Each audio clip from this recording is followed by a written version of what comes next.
My parents threw me out on Christmas with nothing, not even letting me take a single thing, saying, "You can't do anything by yourself." Desperate, I went to the bank to use the old card my grandfather had left me. The bank manager went ashen and murmured, "Ma'am, please sit down. You need to see this." I was stunned by what showed up on the screen. You know that feeling when your entire world just shatters in an instant? Mine did on Christmas Eve. One moment, I was just trying to survive another family dinner, the next, my parents had thrown me out into the snow, barefoot, with nothing but a trash bag full of junk. But what if that shocking moment of betrayal was actually the start of something else entirely? A lifeline from someone long gone, and a truth about my family so dark, it would flip my whole life upside down. I was standing there, barefoot on the porch, the snow stinging my toes, and the Christmas lights behind me blinked like they were mocking my misery. My mother's voice still rang in my ears, sharp enough to cut through the Arctic cold. "You can't do anything on your own, Lena. Not one damn thing." A moment later, a trash bag filled with God knows what was shoved into my arms, and then, bam! My father slammed the door so hard the wreath nearly fell off, and the lock clicked like a final, irreversible verdict. Behind me, perfectly decorated houses glowed with warm holiday dinners, laughter, families, and there I was, standing in the snow, no coat, no home, and a family suddenly unwilling to claim me. I saw the curtains twitch. Neighbors peeking out, pretending they hadn't just witnessed the Carringtons throwing their daughter out like she was yesterday's garbage.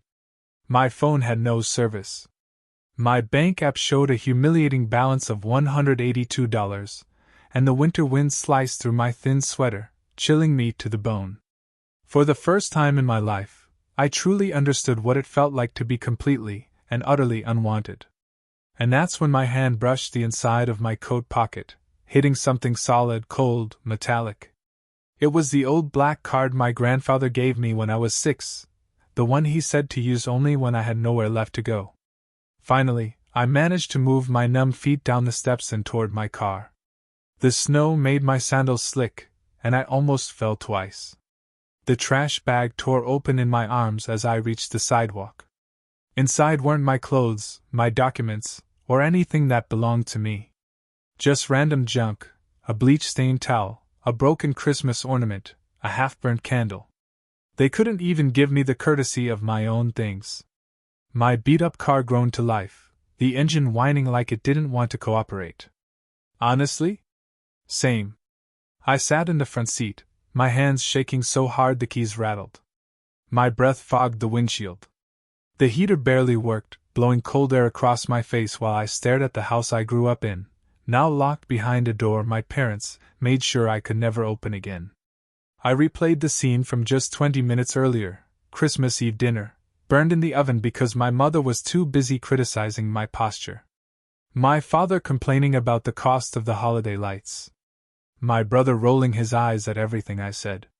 Then the fuse blew. When I told them I wouldn't co-sign on some sketchy loan, the one they wanted under my name, suddenly, I was ungrateful, selfish, a leech. Their words piled up faster than the snow outside. My mother snapped first, calling me a disappointment. My father followed with a shouted, "Get out!" that echoed down the hallway. If I hadn't seen it with my own eyes, I wouldn't have believed how fast my family could discard me. They always said I'd come crawling back. But tonight, as I sat in my cold car, staring at their warm windows, something shifted inside me. I didn't want to crawl back. Ever again. But wanting strength and having options are two different things. My stomach growled, reminding me I hadn't eaten since yesterday. It was almost midnight, and my body felt like it was made of hollow glass. I searched for hotels nearby, but the prices might as well have been $1 million. I tried calling a few friends, but my mother had spent years quietly isolating me from most of them. A part of me wondered if this moment was exactly what she wanted, for me to be so alone. I'd have no choice but to obey her forever. I refused to let that be the ending. I drove to a 24-hour diner because it was the only place I could sit without being thrown out. The neon sign flickered as I parked. The waitress gave me a look, sympathetic but cautious, as I slid into a booth and ordered the cheapest cup of coffee they had.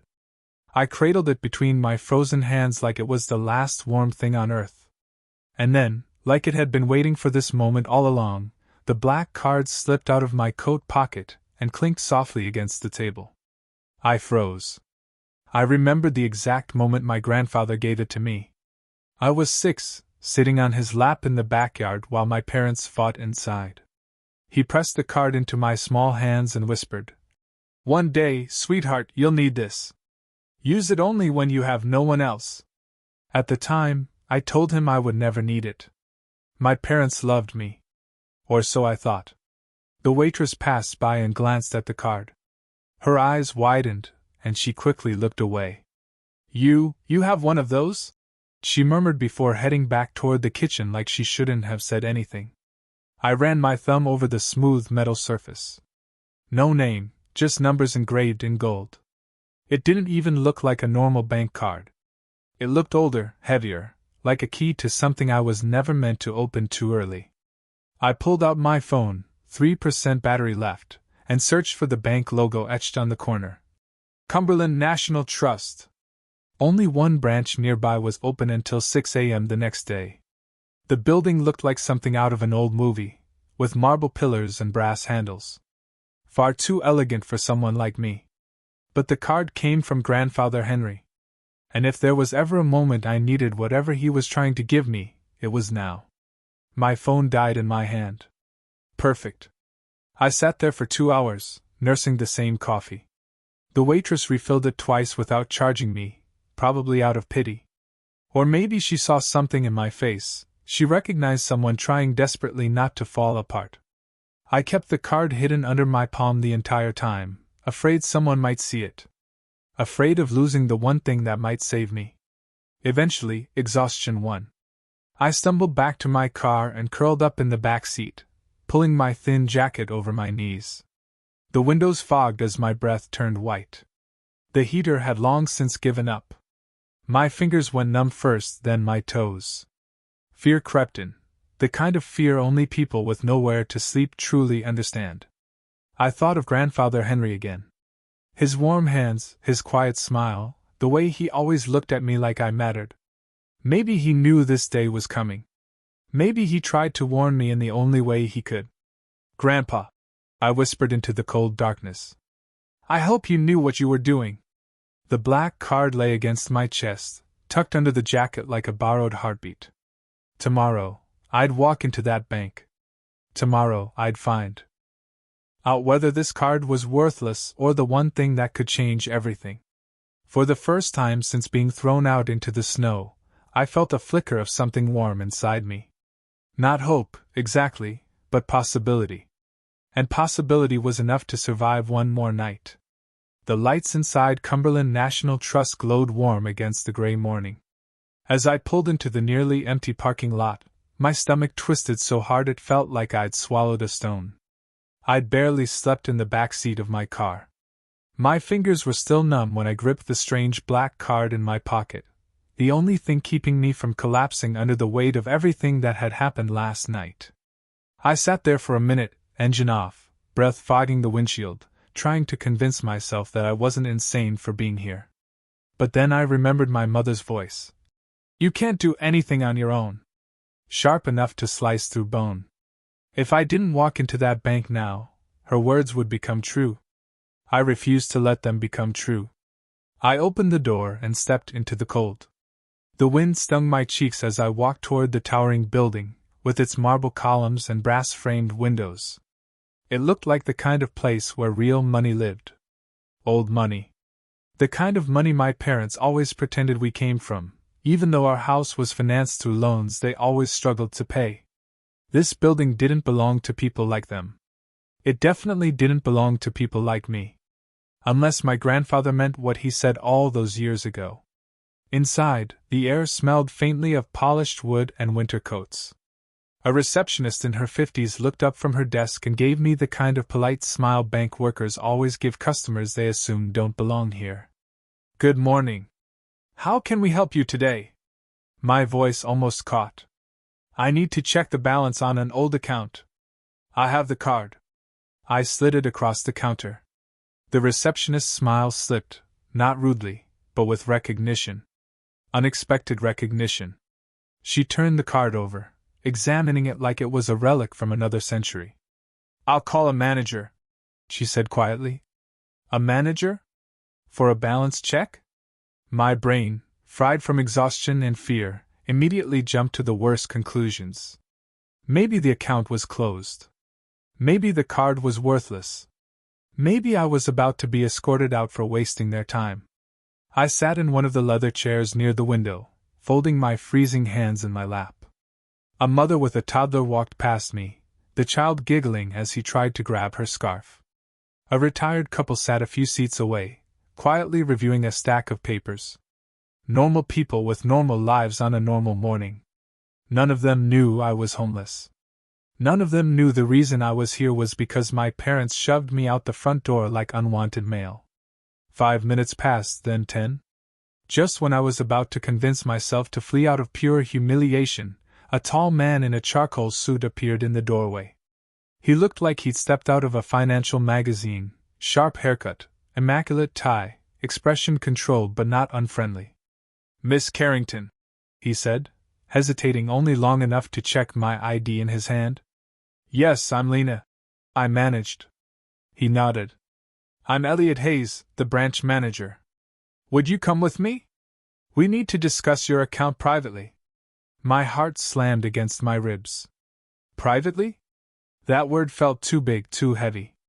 I forced myself to stand and followed him down a hallway lined with framed photos of the bank's founders. Stern men in old-fashioned suits staring down at me like I didn't belong. His office smelled like cedar and something crisp and expensive. He gestured for me to sit, then closed the door behind us.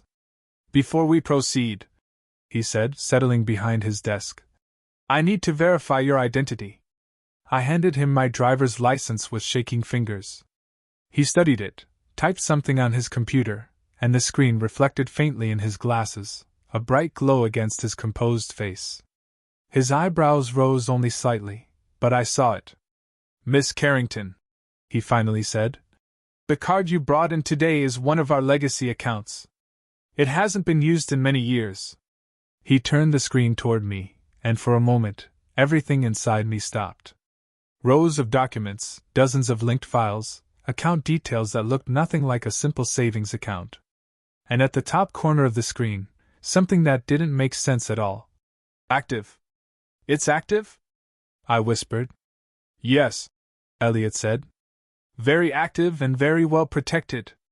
I swallowed hard. "Protected from?" He paused. "From anyone but you." The words hit me like a punch. My grandfather wasn't dramatic. He wasn't cryptic. He didn't leave mysteries. Except he did. He left this. Whatever this was. Elliot pulled up another file, an internal note dated 23 years ago. My eyes widened as I read the name. Henry Carrington. My grandfather. He set up this account when I was only 7. He wrote a directive. "Only accessible by my granddaughter Lena, and only when she presents the physical legacy card." I felt dizzy. The room seemed too small, too bright, too surreal. Elliot leaned forward, his voice lowering slightly. "Miss Carrington, before I show you anything else, may I ask why you decided to use the card today?" I looked down at my hands. They were trembling again, but I didn't lean back or try to hide it. "My parents kicked me out last night," I said quietly. "On Christmas Eve. They didn't even let me take my things. I don't have money for a hotel. I didn't know what else to do." Elliot's expression didn't change dramatically, but something in his posture softened. "I see." It was 2 small words, but they held something I hadn't heard in a long time. Respect. Or maybe concern. Or maybe compassion. Real compassion from someone who didn't know me, someone who didn't benefit from comforting me. I forced myself to stay steady. "I don't even know if there's anything in the account. I just remembered my grandfather said to use it if I had nowhere else to turn." Elliot nodded slowly. "He was very intentional about that." He clicked into another section on the screen. My stomach twisted tighter. The numbers flickered into view. For the first time in hours, I inhaled sharply. The breath felt like ice in my lungs. Is that? I could barely form the words. Is that the balance? Elliot didn't answer. Not immediately. He let the moment land, let the truth sit between us, and then he gently rotated the monitor all the way so I could see it fully.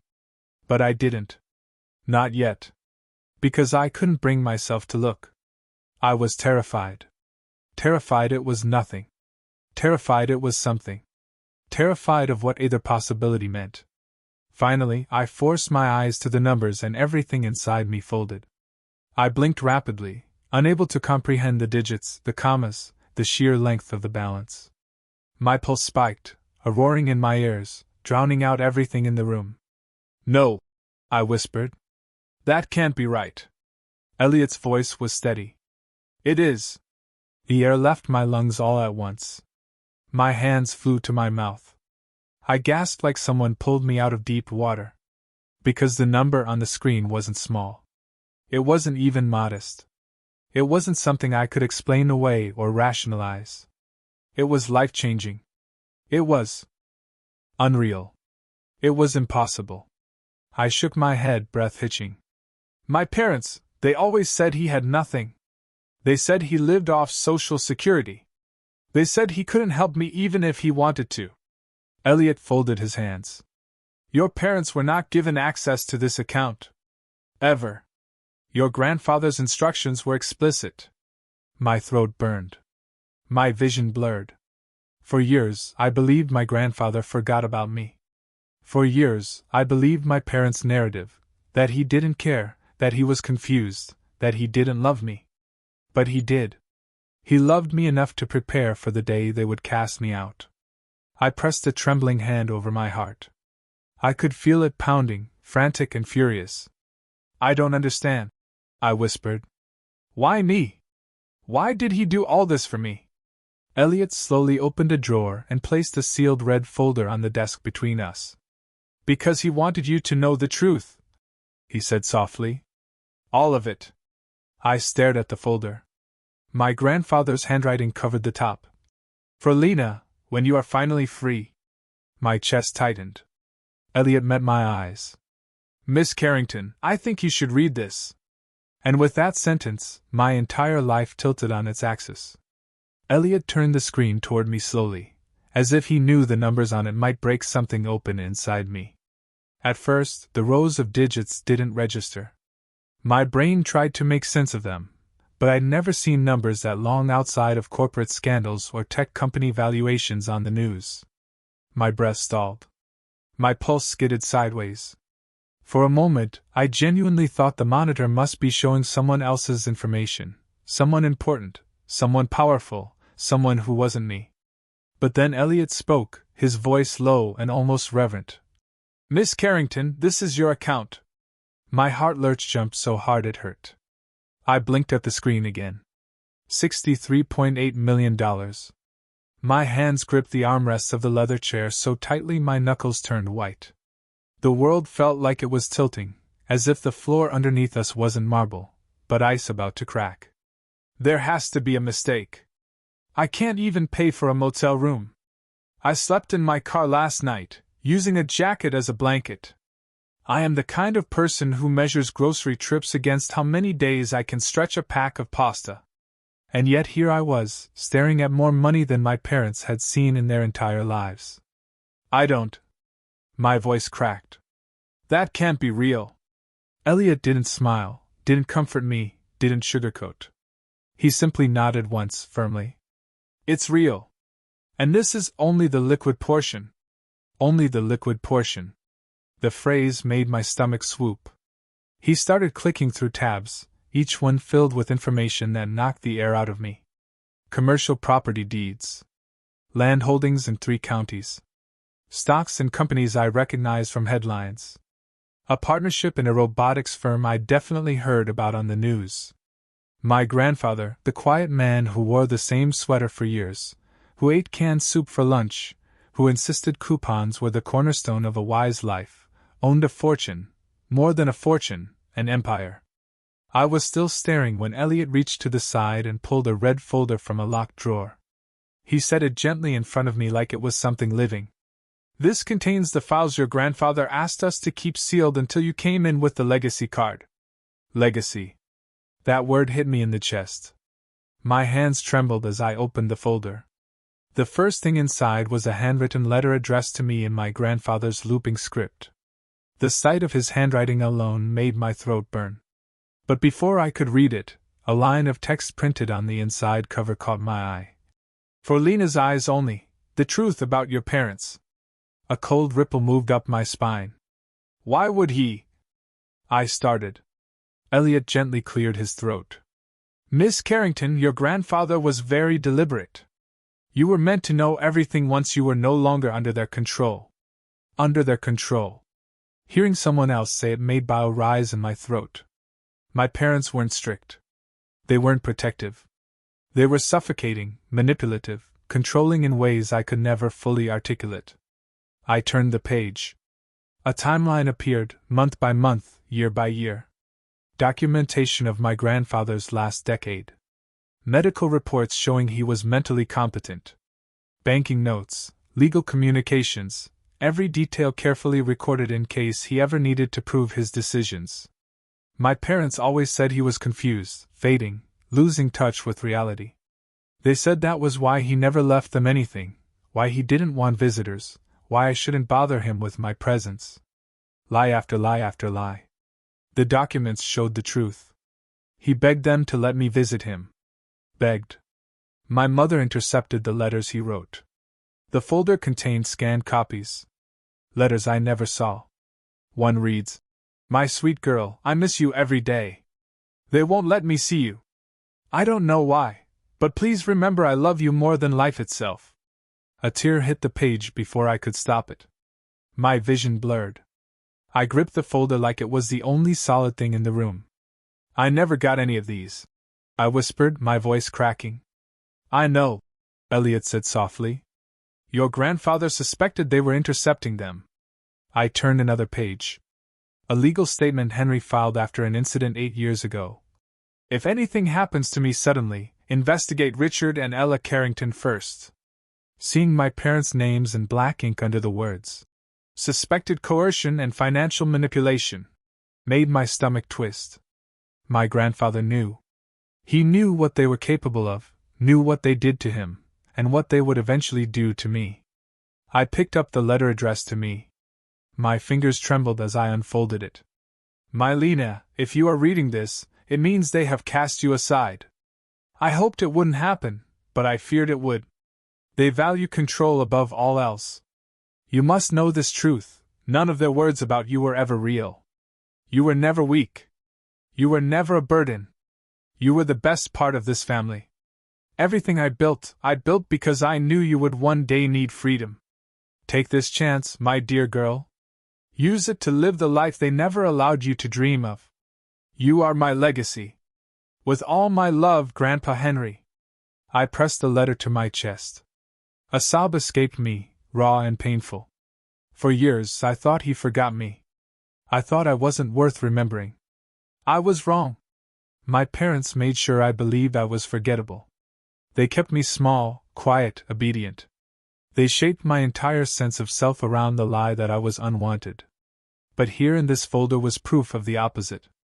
Proof that the only person who ever saw me clearly left everything to me because he believed I deserved better. "Why me?" I whispered again. "Why not my father? Why not my brother?" Elliot looked at me with a level of sympathy that felt almost parental. "Because he trusted you. Because he saw their intentions long before you could. And because you were the only person who cared for him without wanting anything in return." I swallowed hard. Memories flooded me. Sitting in my grandfather's garden while he told me stories, while my parents dismissed him as old-fashioned or irrelevant. I never understood why he always looked at me with such sadness. Such knowing. Now I do. I turned another page. More evidence, more lies unraveled, more truth revealed. My father tried to gain power of attorney over Henry when he was hospitalized once. The doctor refused to sign the competency declaration. My mother pressured Henry to invest in family plans involving Michael's failed business. And when Henry refused, they cut ties. Not because they cared for his health, but because they were furious he wouldn't hand them control. My breath shook as I closed the file. What happens now? I asked. Elliot folded his hands. Now, Miss Carrington, you decide what you want. But before anything else, there's one final document your grandfather left. It requires your authorization to access it.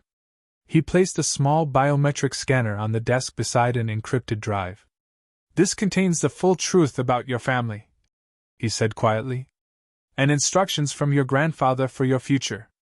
Instructions? My heartbeat pounded. The room felt too still. Are you ready? He asked. Am I? My parents threw me out like trash. They made sure I had nothing. No money, no clothes, no home, no self-worth.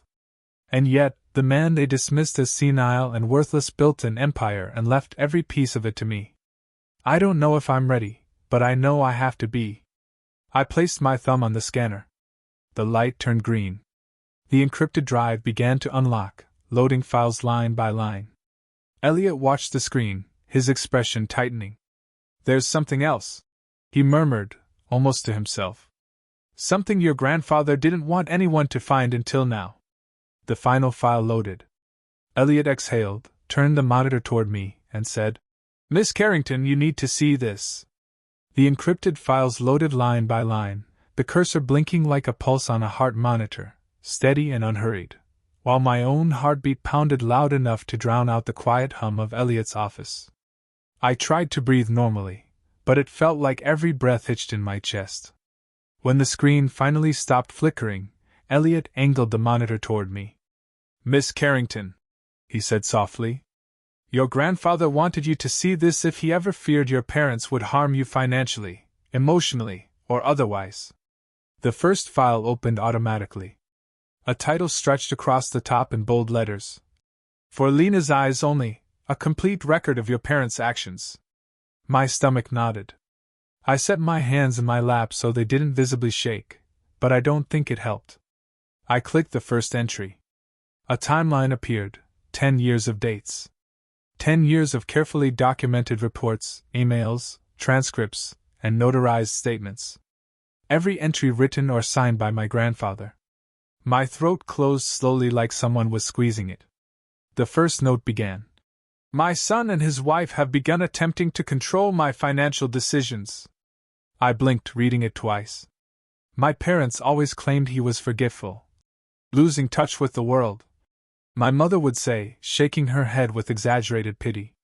My father called him unstable, and said I should stop visiting him because it stressed him out. But the tone of this note was steady, clear, sharp. Nothing about it was confused. I scrolled. Another entry appeared. This one with a scanned doctor's evaluation. Patient is fully competent. No signs of dementia or cognitive impairment. Recommending continued independent living with regular medical check-ins. I felt like falling through the chair. Every story my parents told me collapsed like it was built of tissue paper. They said he couldn't manage his money anymore. They said he was embarrassed to see me. They said he didn't recognize me. They said he didn't want visitors. All lies. The next set of files were letters written in my grandfather's familiar looping handwriting. Each addressed to me, each dated during a period when my parents told me he didn't want to see anyone. My breath caught. There were dozens. I clicked the first one. My dearest Lena, I've written to you twice without a reply. I assume your parents are not giving you my letters. A sound slipped out of me, half gasp, half wounded noise, the kind I didn't even know I could make. I felt 10 years old again, sitting on my childhood bed, wondering why I mattered so little. I clicked another. I asked them again today if you could come visit. They said you were too busy. I hope you know I would drop everything to see you if I could. A tear fell onto the desk. I wiped it away quickly, embarrassed, but Elliot remained respectfully silent, as if he'd seen grief take many forms and understood this one. Another document loaded automatically. This one, not a letter, but a transcript. Meeting record, Cumberland National Trust. Attending, Henry Carrington, Estate Manager. Initials, Compliance Officer. My grandfather's voice came through faintly in the audio file, shaky only because of age, not confusion. My son and daughter-in-law attempted to have me declared mentally incompetent today. They brought in papers they wanted me to sign. I refused. I stopped the audio, hands trembling harder. My parents tried to take his finances, tried to control him. They did the same thing to me in every way that didn't require a bank signature. When was this? I whispered. Elliot clicked to the date. 9 years ago. The year I graduated from high school. The year they forbade me from visiting him. For his own good. It wasn't for his good. It was because he stood between them and access to his money. I scrolled again. More documents, more proof. A physician's note. Adult children appear motivated by financial gain, not concern for the patient's well-being. Recommend legal barriers be reinforced. My pulse was so loud it thudded in my ears. Elliot shifted slightly in his chair. Your grandfather was very clear that you were the only person he trusted. I swallowed hard. Why didn't he tell me any of this? Why didn't he warn me? He tried, Elliot said gently. Your parents cut off all channels of communication. I closed my eyes. They didn't just isolate him. They isolated me from him. From the one person who truly loved me.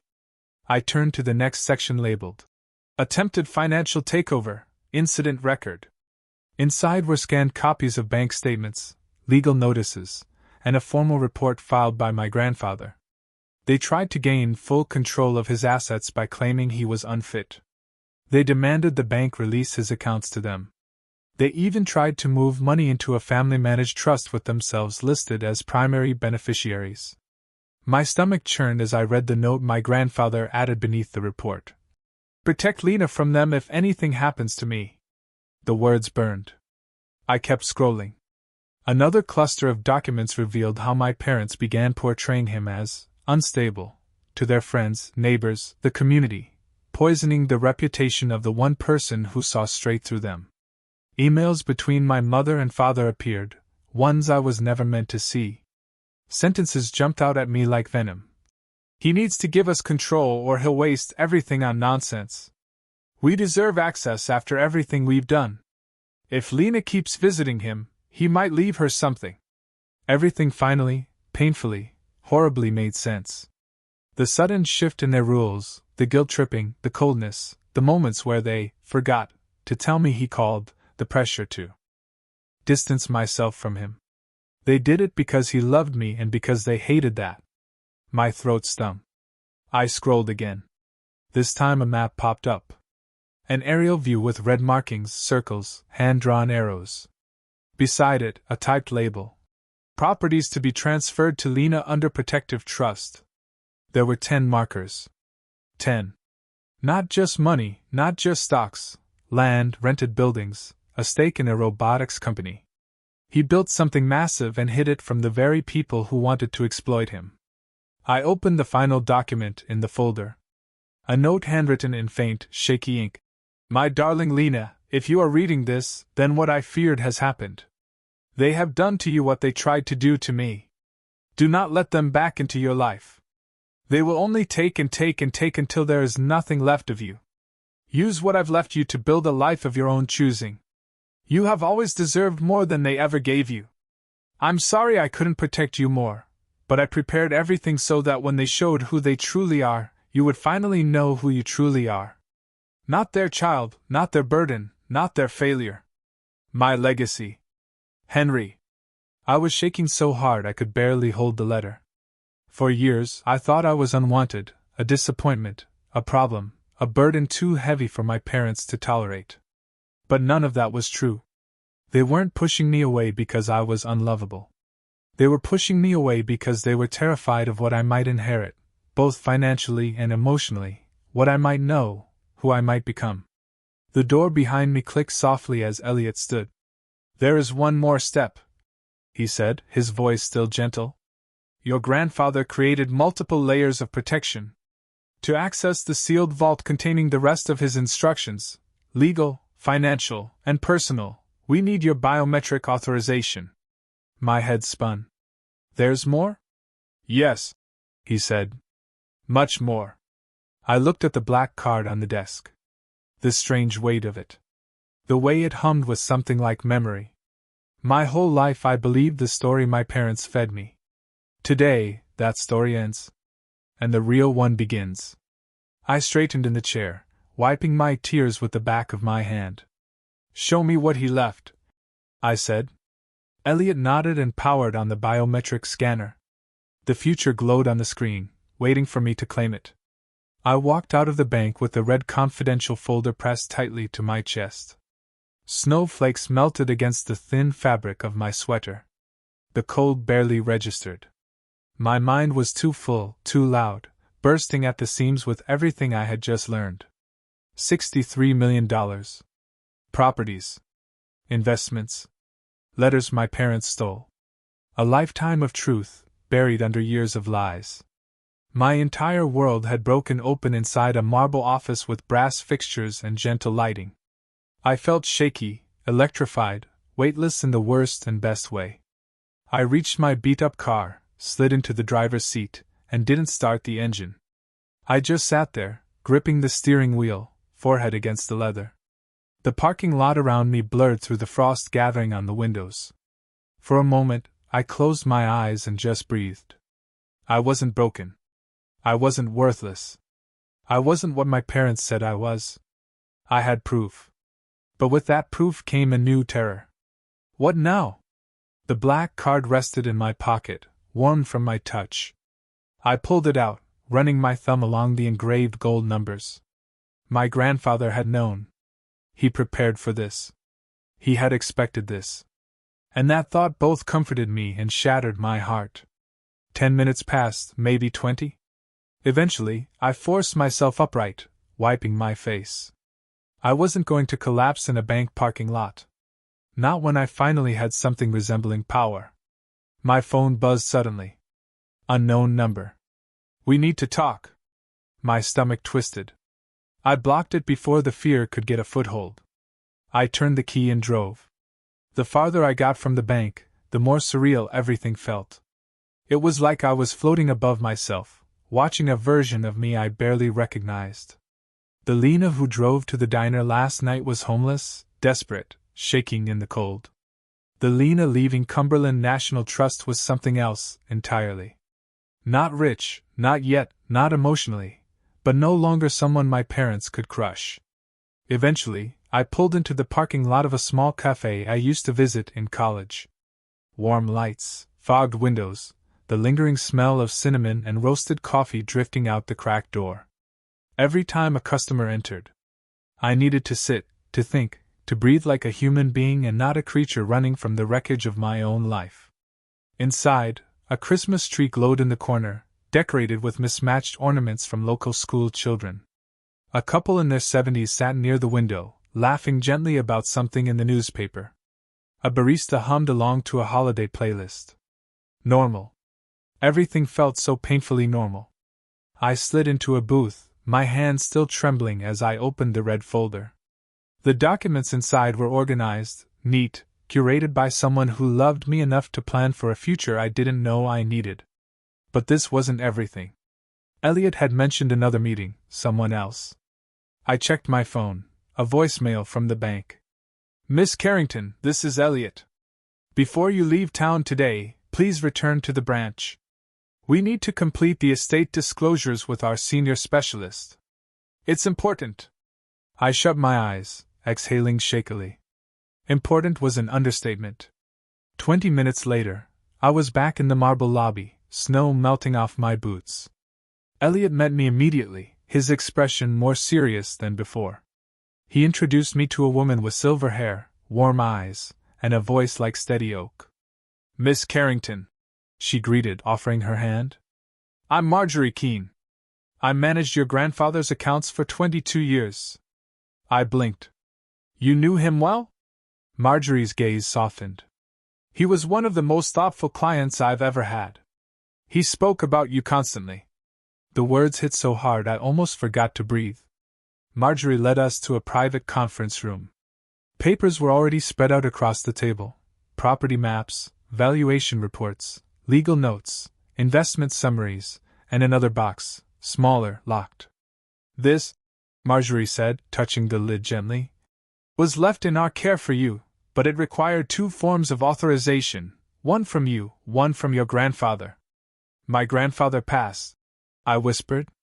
Marjorie nodded. "He provided a pre-recorded authorization video. We'll use your biometric ID to complete the verification." I stared down at the box, my chest tight. This wasn't just money. This was intention, a legacy, protection, love. "Are you ready?" Marjorie asked.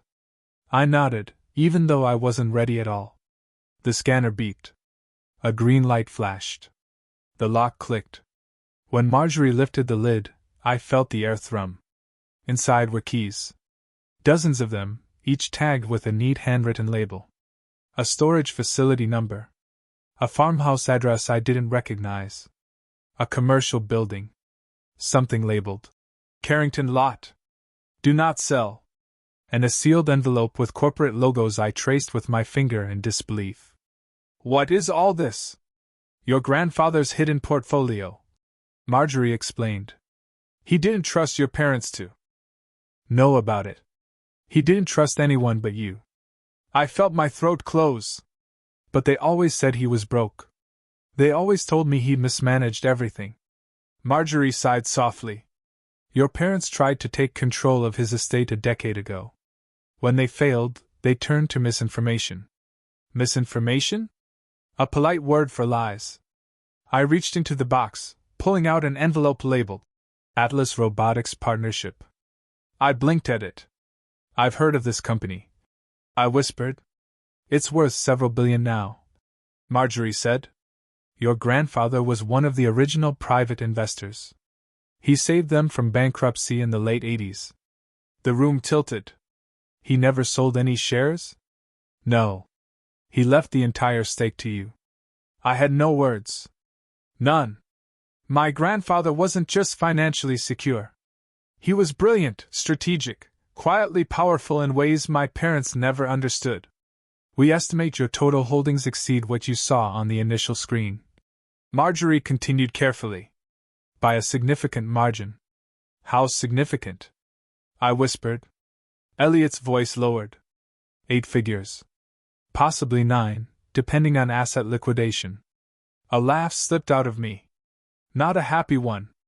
A startled, broken, stunned sound. My parents threw me out with a bag of trash. Neither banker responded. They didn't need to. I pressed my palms to my face, breathing through the tremors in my chest. My parents' last words still echoed in my skull: useless, weak, worth nothing. But all along, the truth was the opposite. My grandfather had believed I was worth everything. When I lowered my hands, Marjorie pulled out one more document. Thin, delicate. "Before his passing," she said, "your grandfather filed a protective clause. In the event your parents, or any party acting on their behalf, attempted to seize your inheritance, we were instructed to alert legal counsel immediately and place security measures on your access." "Legal counsel?" I echoed. "Yes, your grandfather retained an attorney specifically for your future interests. Vivian Rhodes, one of the best in the state." I blinked. Why would I need? The question broke off because I suddenly understood. My parents. They always tried to take control of things that weren't theirs. Even when I was a child. Even when it meant hurting someone. My grandfather had known they might turn that greed toward me one day. He prepared for a war I didn't know I was living in. Elliot slid a sleek black business card across the table. Vivian Rhodes, ESQ Inheritance Protection and High-Risk Asset Disputes. I picked it up, the card heavier than it looked. "Call her," Marjorie said gently. "She'll guide you through the next steps." "Next steps?" I repeated faintly. There are more steps." Elliot nodded, his gaze steady. "Your parents will likely attempt something once they realize they no longer control you, especially if they ever learned about this account." A chill ran across my skin. You don't think they already suspect something? I think, Elliot said carefully, your arrival at the bank may trigger movement on their end. My phone buzzed in my pocket. Unknown number. We heard you stopped by the bank. Call us now. My blood turned to ice. Elliot's expression hardened. Miss Carrington, do not speak to them. Not directly. Not through intermediaries. Not at all. I swallowed. What do I say if they reach me again? Marjorie answered calmly. You say nothing. I closed the folder gently. I didn't feel powerless anymore. Terrified, yes. Overwhelmed, absolutely. But powerless? No. My grandfather had given me a path out of the life my parents tried to trap me in. He had laid out the truth, brick by brick, for me to follow. I stood. Set the meeting, I said, gripping Vivian's card. I'm ready. Elliot nodded once, approvingly, and as I walked out of the bank into the falling snow, the world didn't feel so impossible anymore. Hard, yes. Dangerous, absolutely. But I finally had something worth fighting for, my life, my freedom, my future. And I wasn't giving any of it back. I was sitting in my car outside the cafe, Vivian's business card still warm in my hand. The world tilted in slow circles around me. The folder on the passenger seat held more truth than I'd ever had in my entire life. And yet all I could think about was how empty I felt. Not of hope. Of energy. Of breath. Of strength. My body felt like it was running on fumes after 2 nights of fear and no sleep. I was telling myself to move, to stand, to get out of the car and drink something with sugar in it, but my limbs felt heavy and uncooperative. When I finally pulled the door open, my legs wobbled. I stepped out onto the sidewalk, and the cold air stole whatever was left of my balance. My vision tunneled. The world shifted sideways. I heard a door chime behind me. And before I could brace myself, everything swooped. A pair of hands caught my arms before I hit the ground. Hey, easy. You okay? The voice was deep, steady, and startlingly calm. I blinked up and saw a man with warm brown eyes, a dark coat, a doctor's ID still clipped to his pocket like he just walked out of a hospital shift. His gaze was focused, assessing, in a way that was frighteningly competent. I'm fine. I lied.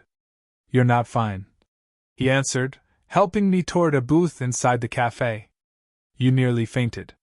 He signaled the barista without breaking eye contact with me. Water and orange juice, please. I sank into the seat, embarrassed, dizzy, my heart thudding against my ribs. He slid into the booth across from me, watching carefully. I'm Marcus, he said gently. Dr. Marcus Hale, cardiologist. Are you sure you're all right? I nodded, even though my hands were trembling. Just tired. A lot's happened.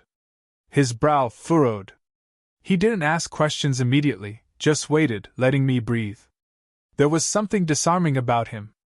Not comforting exactly, but grounding, like he was used to talking people off emotional ledges. The drinks arrived. I took a sip of the orange juice, the sugar hitting my bloodstream like a jolt. Thank you, I whispered. Marcus nodded. Do you have someone you can call? A friend? Family? A bitter laugh slipped out. Not family. He doesn't push. Then someone else? I shook my head. My throat tightened. Maybe it was the exhaustion. Maybe it was the fact that, for once, someone was asking if I had support instead of telling me I was a burden. He leaned forward slightly. Look, I don't know what happened to you, but you look like someone who hasn't eaten or slept in too long, and you're shaking like you're freezing. I slept in my car last night, I admitted quietly. His expression softened with something like sorrow. Then let me ask a different question. Are you safe now? The calmness in his voice caught me off guard because, am I? I'm not sure anymore. I thought my new apartment would be a fresh start. Then I thought being thrown out of my parents' house would be the worst thing that could happen. Then I found out everything I knew about my grandfather was a lie. Now the truth sits heavy in my bag, and the danger feels close. Too close? I don't know. I whispered. Marcus doesn't look shocked the way some people would. He just nodded once, as if confirming a diagnosis he already suspected. All right, tell me what you need. The question unraveled something inside me. No one had ever asked me that. Not my parents, not my brother, not anyone who was supposed to care. I need. My throat tightened. I need a place to think. I need to figure out my next steps. Then let's start with getting you warm and fed, he said. Everything else can come afterward. He signaled for a menu, even though I didn't ask for one. I tried to protest, but he held up a hand. I'm not doing this out of pity, he said gently. You just nearly collapsed. Let a doctor worry about you for 10 minutes. I nodded because arguing felt impossible. As I sipped the orange juice, Marcus studied me with a kind of quiet attention that felt more like a blanket than an interrogation. You look like someone who's carrying too much by yourself, he murmured. I swallowed hard. My parents kicked me out last night. His face shifted, anger flickering briefly before he reined it back. I'm sorry, he said softly. No one deserves that. The simplicity of the statement made my eyes sting because that's what I needed to hear last night. That I didn't deserve it. Not silence, not coldness, not the sound of the deadbolt sliding into place while snow soaked my socks. I took another shaky breath. They threw out a trash bag and said I could take whatever fit. It wasn't even my stuff. Marcus exhaled sharply through his nose. That's cruel. He didn't sugarcoat it. He didn't make excuses for them. He didn't say they were stressed or emotional. He called it what it was, cruel. And somehow, hearing someone else name it made the truth settle deeper in my bones. When the food arrived, scrambled eggs and toast, my hands trembled again. Marcus noticed. Eat slowly, he said. Your blood sugar tanked. I nodded and took a bite. Warmth spread through my chest, thawing something I didn't realize had frozen. Do you have a place to stay tonight? He asked once I'd eaten enough to feel human again. I'll figure something out, I mumbled, even though I had no idea where I'd go. He sighed quietly, not frustrated, more like concerned. I know you don't know me. And I'm not asking for details you're not ready to share. But if you need somewhere safe, the hospital lobby is open 24/7. Security is always present. You won't be alone. I looked up at him, surprised. Why are you being so nice to me? He smiled softly, but it was a sad smile. Because 5 years ago, someone had to be kind to me when my world collapsed, and it saved my life. His grief was quiet but unmistakable. A woman he loved gone. The shadow of her still sitting beside him in the booth. I'm sorry, I whispered. Me too, he said quietly. But kindness doesn't have to end with the people we lose. Silence settled between us. Not awkward, not heavy, just real. When I finished eating, I gathered my things to leave, but Marcus stopped me with a gentle touch on my sleeve. Wait. He pulled a pen from his coat pocket and wrote something on a napkin. His handwriting was steady, neat. If anything happens, if you feel unsafe or dizzy again, or just need someone to check in, call me. No pressure, no expectations. I stared at the napkin. His name and number looked unreal. I don't want to drag anyone into my mess, I whispered. He stood as I did, adjusting his coat. Lena, sometimes life throws us into storms we didn't ask for. Letting someone stand next to you isn't dragging them in. It's surviving. My throat tightened again. I slipped the napkin into my pocket next to my grandfather's black card. Thank you, I breathed. He held the door open for me. Take care of yourself, and please be careful. I nodded and stepped into the cold. Snowflakes swirled around me as I walked back to my car. The warmth of the cafe faded behind me, but something else remained. A steadiness I didn't have before.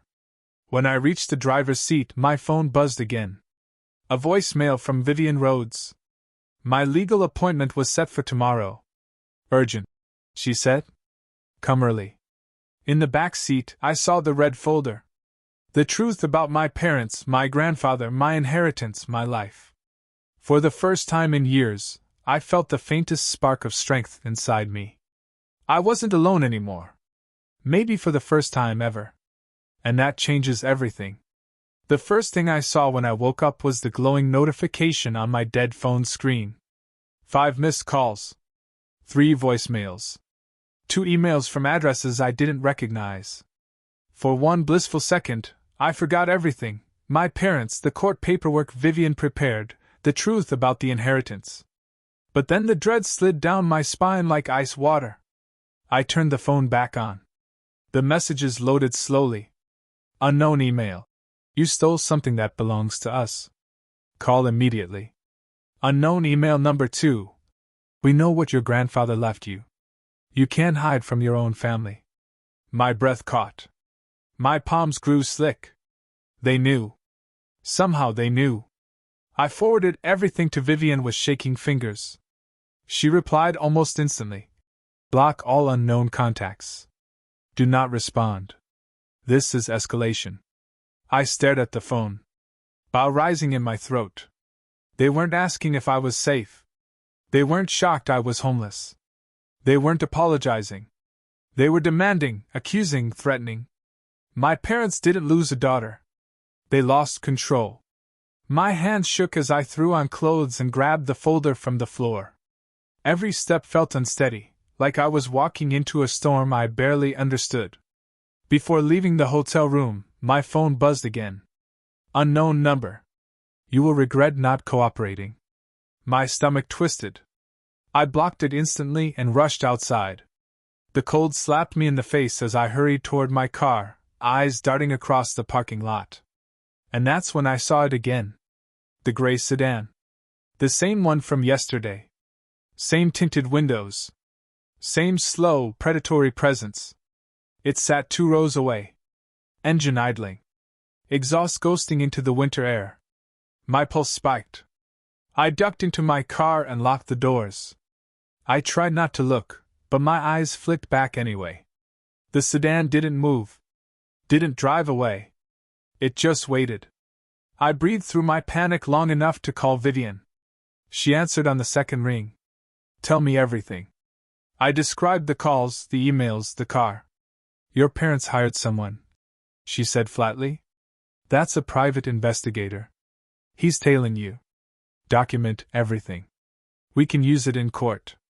I gripped the steering wheel tighter. Why would they send someone after me? Because they're desperate, Vivian replied. They wanted control of your grandfather's estate for years. Now they know you're beyond their reach. I'm beyond their reach, I whispered. What do I do? You meet me at the office, she said. Today. Bring everything. I pulled out of the parking lot and tried to swallow my fear, but my chest wouldn't loosen. Every turn, I checked the rearview mirror. Every time I slowed down, the sedan slowed too. My hands shook so violently, I almost missed my exit. My phone buzzed again. Marcus. Hey, you okay? You sounded tense yesterday. I exhaled a trembling breath and typed back with stiff fingers. I think I'm being followed. He called immediately. Lena, where are you? Are you safe? No, I whispered because it was the first time I'd admitted it aloud. I don't think I am. Stay on the phone, Marcus said. I'm heading toward my office at the hospital. Tell me exactly where you are. I followed his voice, steady and calm, until I finally pulled into his hospital's parking lot. The sedan turned at the corner but didn't enter. It waited across the street. Marcus met me at the entrance. The moment he saw my face, he stepped closer, lowering his voice. That car again? I nodded. It's been following me all morning. He looked over my shoulder and saw the sedan. His jaw tightened. They're not bothering with subtlety. He walked me inside, stayed nearby while I sat in the lobby, and only left when I assured him I was calling Vivian next. His hand brushed mine before stepping away. You're not handling this alone, he murmured. Not anymore. My chest tightened in a different way. Less fear, more something warm and unfamiliar. Then I headed to Vivian's. Her office looked like the headquarters of a quiet, controlled storm. Glass walls, polished steel, precise movements. Vivian greeted me with a steady expression, but the second she saw the screenshots, a spark ignited behind her eyes. "This is harassment," she said. "This is stalking. This is intimidation. We're responding aggressively." She laid out a plan like a general drawing battle lines, restraining orders, cease and desist letters, criminal complaints. She called a security consultant who arrived 10 minutes later and reviewed the photos of the sedan. "Professional," he said. "Not some amateur. He's reporting back to someone. My parents. Of course, it's them." Next, Vivian opened a thick binder she'd been preparing since yesterday. "This morning," she said, "your parents filed an emergency petition with the court." My stomach dropped. "What kind of petition?" "They're trying to claim you are mentally unstable and unfit to control assets." The world tilted. "What?" I choked out. "They're saying I'm..." Vivian tapped the page. Predictable tactic. "They're attempting to build a narrative." I stared at the words on the page. My name next to phrases like delusional tendencies, and emotional instability, and concerns for her decision-making. A cold shiver ran down my spine. "My entire life," I whispered. "They said those things to me?" "Exactly," Vivian replied. "They groomed you to believe it so they could weaponize it." Now my eyes burned. Every memory with them suddenly felt sharper, clearer, more sinister. Vivian placed a hand over mine, firm but gentle. "We will destroy this petition." I nodded even though my throat was tight. We went over documents, messages, evidence, every lie they told, every threat they made. Vivian gathered everything into a binder labeled L. Carrington Abuse File.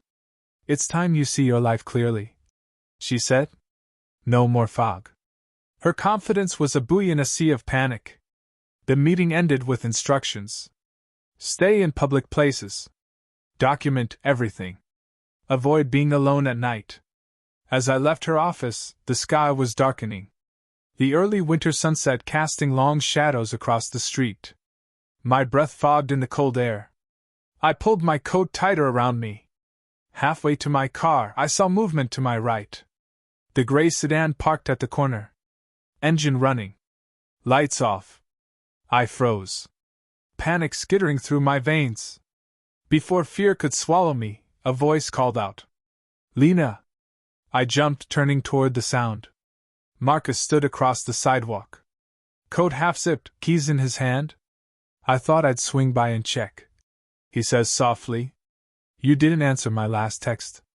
The relief was so immediate and overwhelming, my knees nearly buckled. Marcus followed my gaze, saw the sedan, and stepped closer. His expression darkening. "That's him," I whispered. "The one following me." Marcus didn't hesitate. He pulled out his phone and snapped a photo. Then he moved in front of me, protective, shoulders rigid.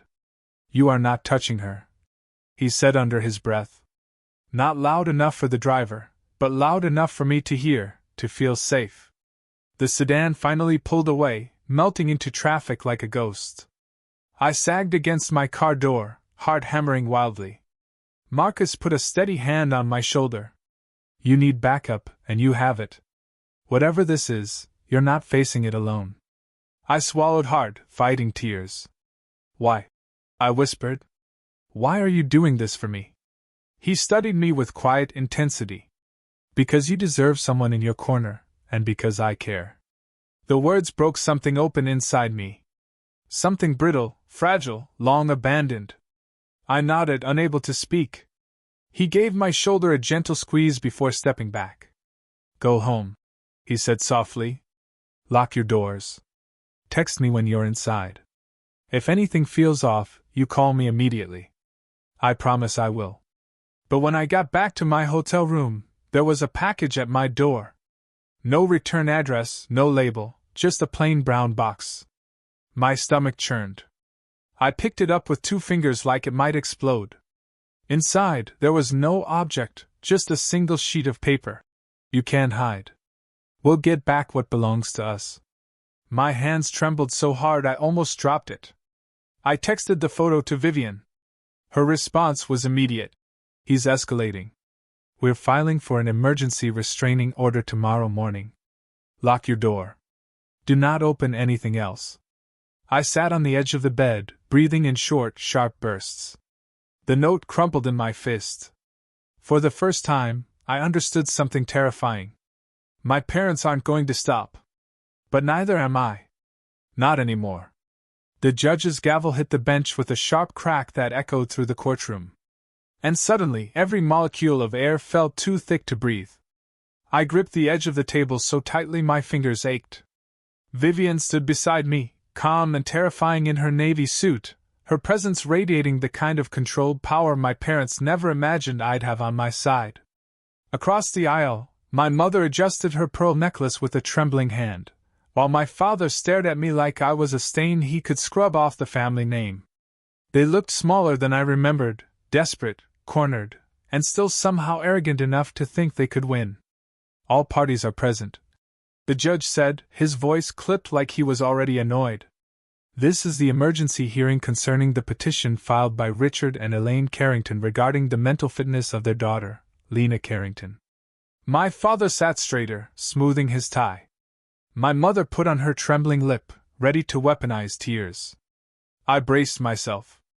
Their attorney, a thin, sharp-featured woman who looked like she ate broken rules for breakfast, stepped forward first. Your Honor, we are here today out of deep concern for our daughter. She has displayed increasingly erratic behavior, made impulsive financial decisions. That's a lie. I whispered, but Vivian touched my arm lightly. Wait. And has recently gained access to funds set up by her grandfather while in an emotionally unstable condition. The attorney continued. We fear she is being manipulated by outside influences and is not mentally capable of managing such assets. My mother dabbed at her eyes delicately. Fake. All of it. Vivian stood, her movements precise. Your Honor, we are prepared to respond to all allegations, including evidence of stalking, harassment, and financial manipulation committed by the petitioners. The judge's gaze sharpened. Proceed. Vivian began with a stack of documents. First, medical reports from Mr. Henry Carrington's physicians confirming he was fully competent when he established the legacy trust for my client. She handed them to the bailiff. My parents stiffened.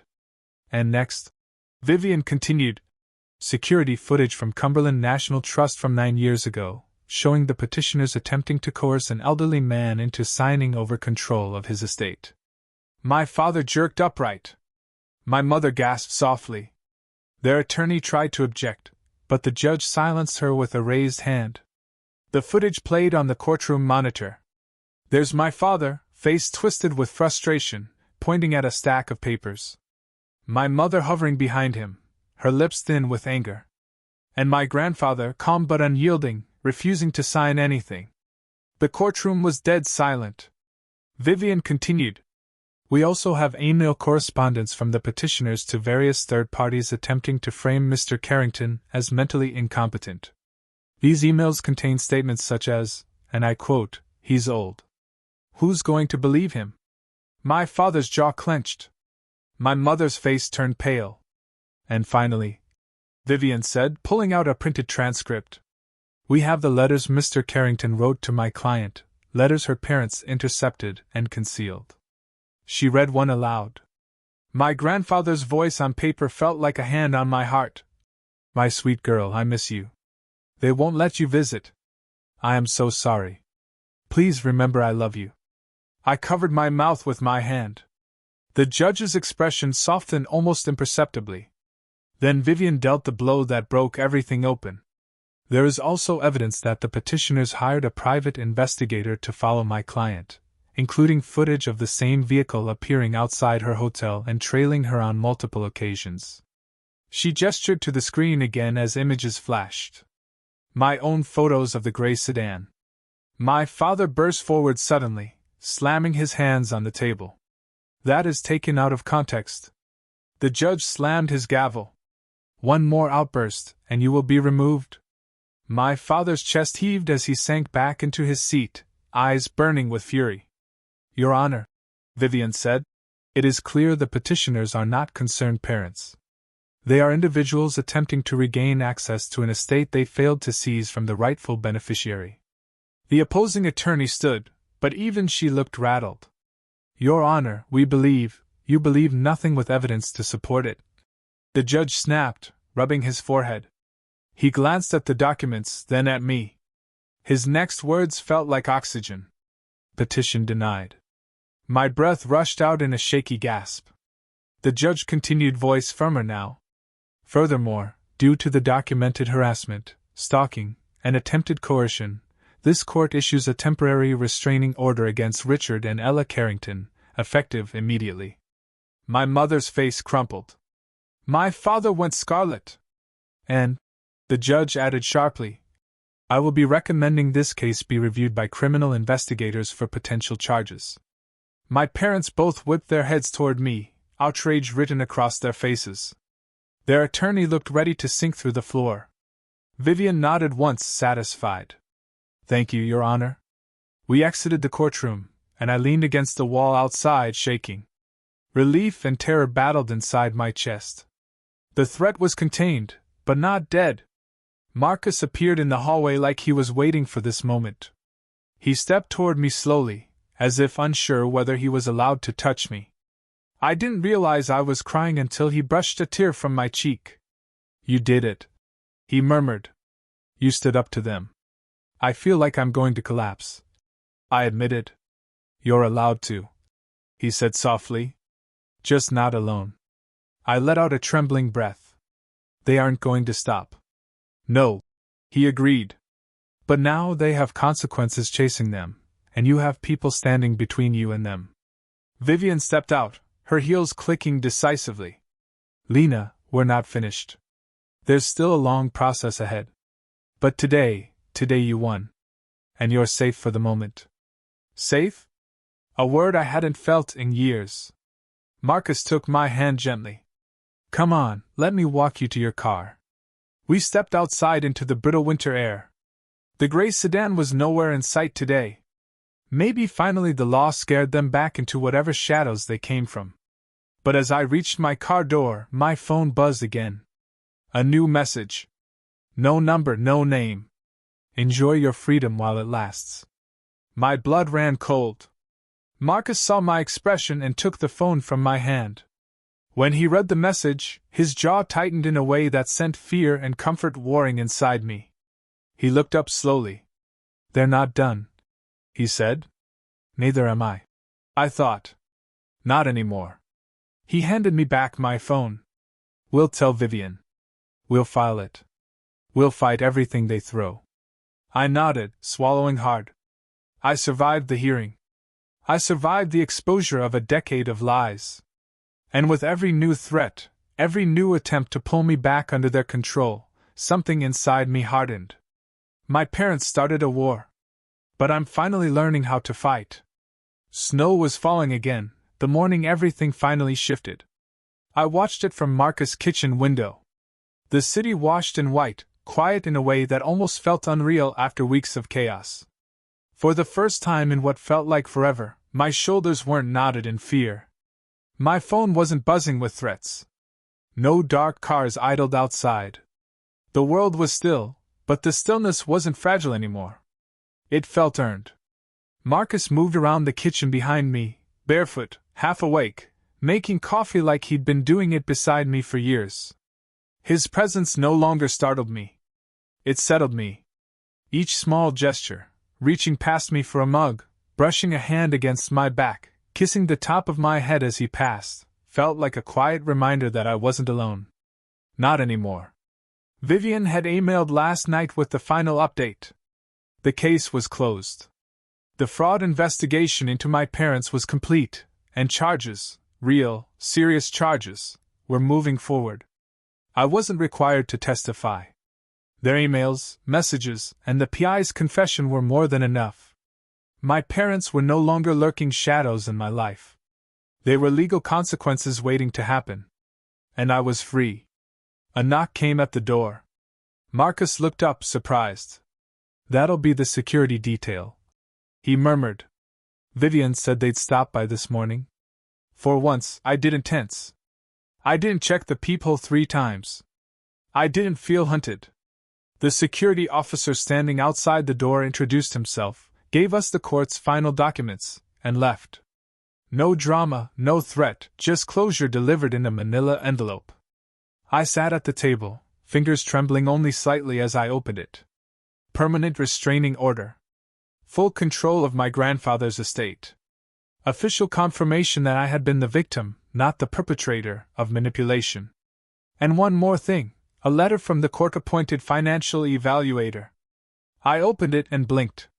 They had audited everything, the accounts, the recordings, the documents my grandfather left behind, and they'd discovered more investments, more assets, more property.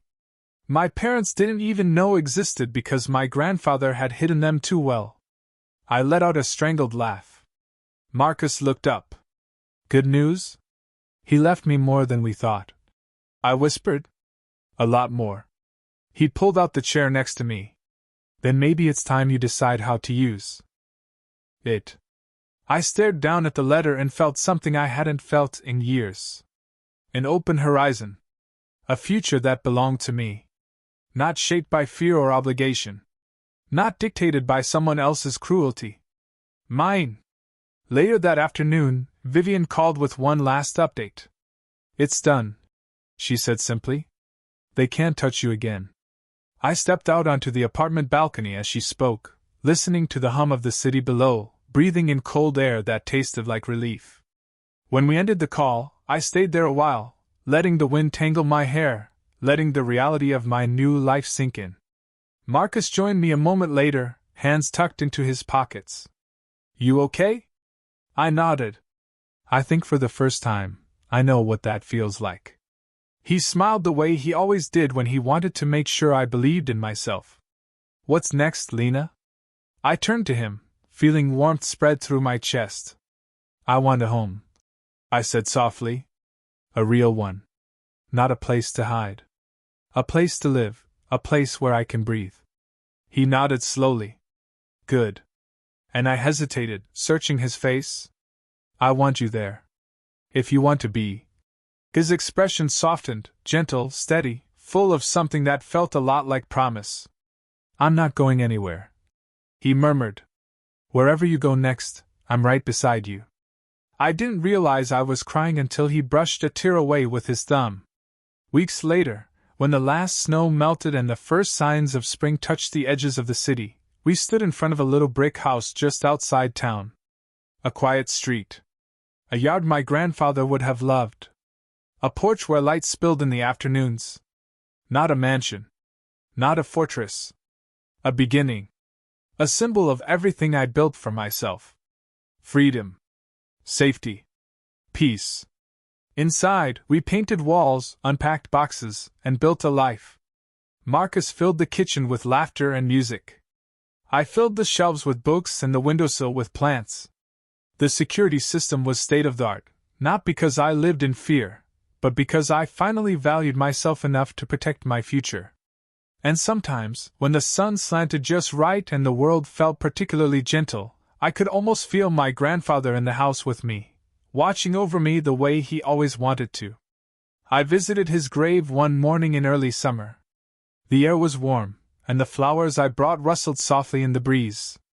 You were right, I whispered. About all of it. Thank you for believing in me before I ever learned to believe in myself. I laid the flowers down and rested my hand against the cool stone. I'm okay now, I said. I'm finally okay. As I walked back to my car, I felt lighter, stronger, whole. And when I got home, my home, Marcus was waiting on the porch, smiling the way someone smiles when they know they've found the place they're meant to stay. If you've made it this far, thank you for sharing this journey with me. This story changed everything I thought I knew about family, betrayal, and finding strength when you have nothing left. I'm curious, what would you have done in my place? Have you ever had a moment where everything you believed turned out to be a lie? Tell me what you think. I really want to know in the comments below. Thanks for watching. Take care. Good luck.